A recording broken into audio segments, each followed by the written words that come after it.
Well folks, today we have a Keurig 2.0 Model 200 that has the problem that when you lift the handle, once you open it, you cannot close it again because it gets stuck underneath.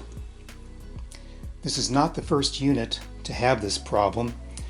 Other people out there with other Keurig 2.0s have shown in their videos online that their units have failed in the same way. But I thought I would create a video to show you exactly how and why this is happening and one possible solution to fix it.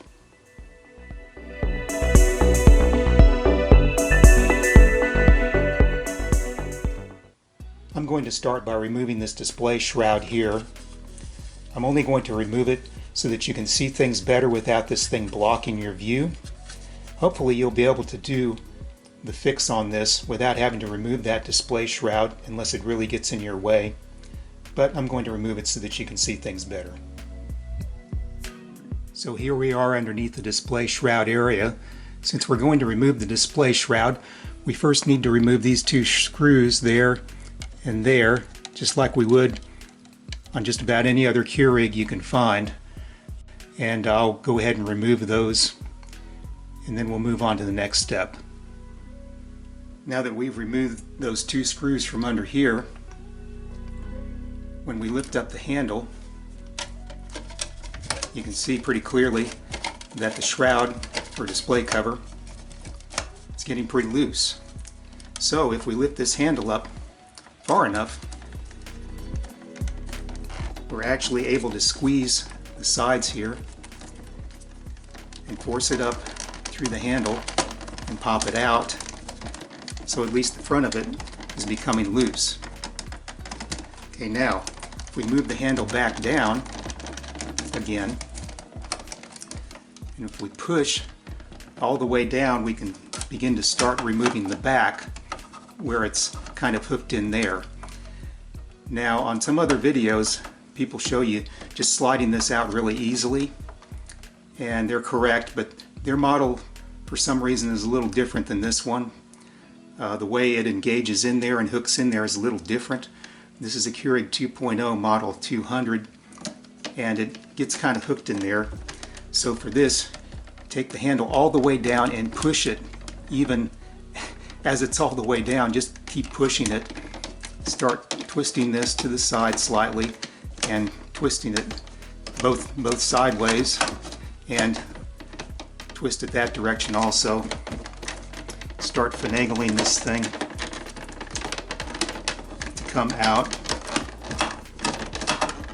Should eventually pop loose here.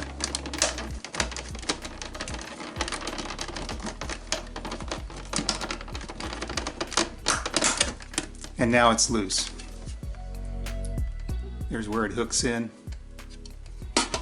On some other models, this bar here, if you call it a bar, instead of going underneath this black bar like this one does, it just goes straight back. On those it's a little easier to unhook, but on this one, since it dips down underneath the black bar and goes back here, for some reason it just takes a little more persuasion, but you can still get that off like that. Hopefully you don't have to remove this ring, because I've done that before and it is not fun to do that, but it can be done also if you need to remove this ring for some reason. It might also be useful to remove the K-cup pod holder to get it out of our way as well. To do that, we grab it from the side with one hand like this. With the other hand, come underneath, locate the circle under here, push upwards on the circle, and lift the K-cup pod holder out like that. There is also a tray under here as well, but the tray is not in our way, so we'll just leave it right where it is.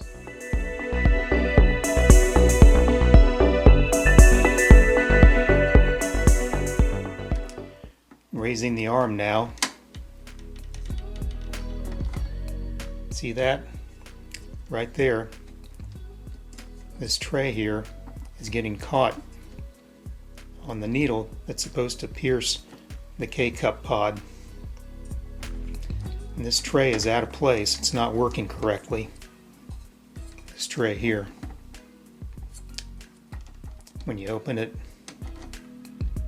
it gets hung up just like that.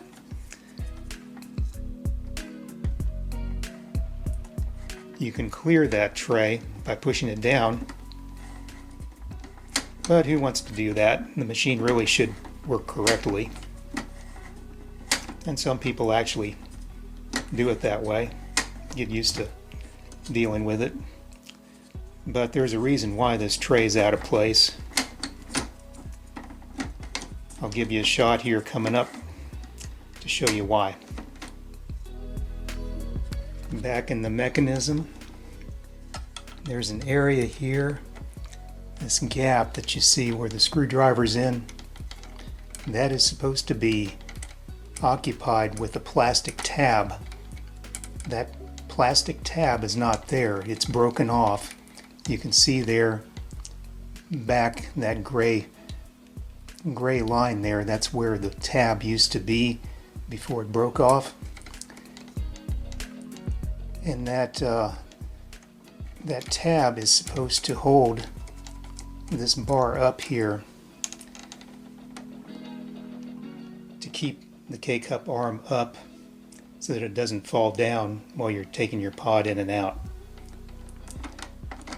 Now, since there's a gap there, instead of a tab holding it, the handle is not being held up because the tab's no longer present. Instead of the tab holding it up, since it's not there, this bar falls into the gap, gets stuck there, and also causes that tray that I mentioned before to get hung up on the K-cup needle. It gets hung up in those two places. It gets hung up on the needle in front and gets hung up here. Is another sticking point to keep you from closing the K-cup handle. Now, maybe there's a way we can fill in this gap here. Since the plastic tab's been broken off, maybe we can insert some other device into this gap to fill it in. Could just put glue into it, or maybe there's another device that we can fill it in with. There's a close-up of that tab that broke off.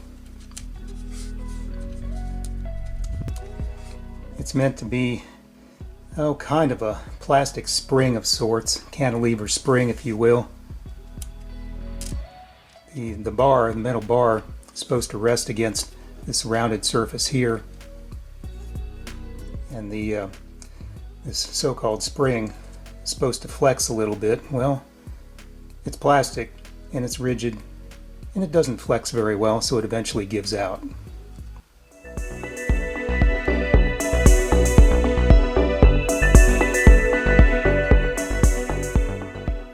I thought that if I could use a clear flexible bumper to fill in that gap, it might actually work. These bumpers here are about a 1/2 inch diameter. They're flat on top and kind of tapered around the edges. So I thought those might work out. They're about the right thickness.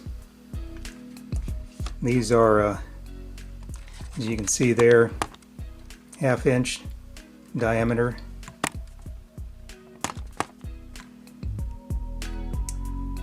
I did try previously, I tried some of these are rounded ones. They actually fit in there a little easier, but they are too rounded. They really need to be flat, mostly flat, in order to do the job in there, because it needs to fill in the gap. When I tried to use one of these rounded ones, the bar would still get stuck, hung up in those areas in the gap where it was getting hung up before. So, because this is slightly bigger, this 1/2 inch, slightly bigger than the gap I'm trying to fill, I did have to trim off a little bit on one end to try to get it to fit into the gap. That's a pretty dirty looking bumper there. This is a practice one that I was using, but this is the way that I decided to do it. And next we'll try to insert that into the gap there. Now that I have this clear rubber bumper trimmed as you see there, I'm going to go ahead and try to insert it into the gap that was vacated by the tab that broke off. When I insert it, I'm going to insert it with the trimmed side facing towards me.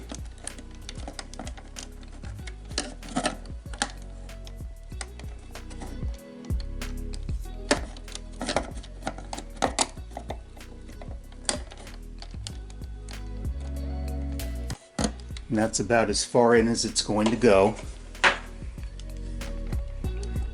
Now, as you can see here, that rubber bumper nicely fills in that gap left by that tab. And the metal bar would have gotten stuck at about a little bit before that point, but it clears that point where the bumper ends nicely, where it would have gotten stuck before.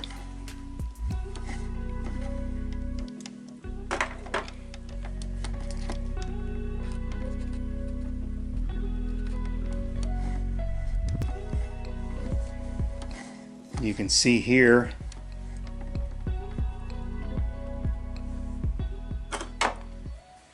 the needle no longer gets hung up on this tray here. Plenty of space between those two. There's also plenty of space between this rod here and this surface here, because they used to get hung up on each other as well.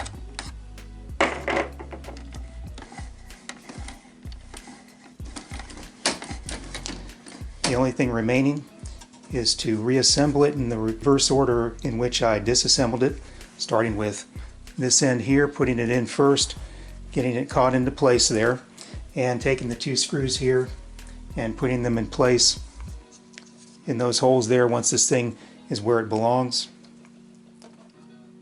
Well, I finished installing the silicone bumpers in both of those places, left and right, in those gaps that were vacated by the missing tabs that broke off. After that, I reinstalled the display shroud here. Then it seems like the handle just wouldn't stay up as firmly as I wanted it to. It kept drooping a little bit.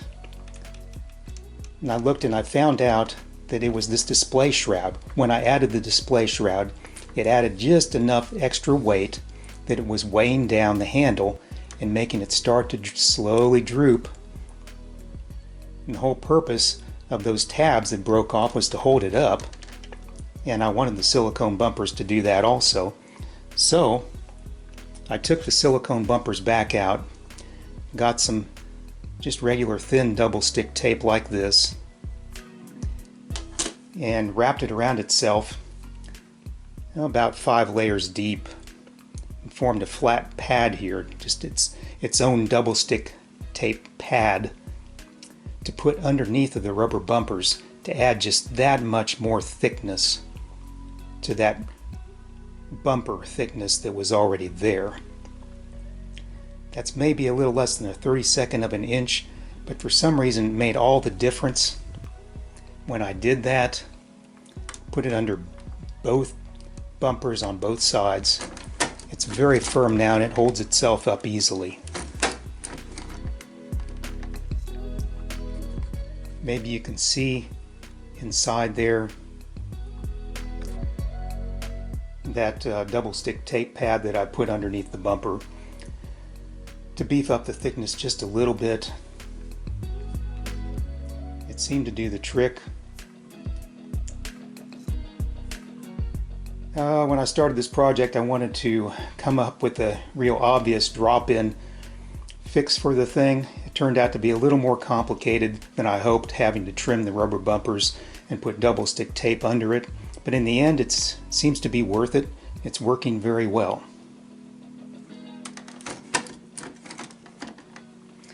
Well, there you have it. All fixed, ready to go, holding itself up, not getting stuck anymore. If you found this video to be helpful, please subscribe to my channel. Thank you.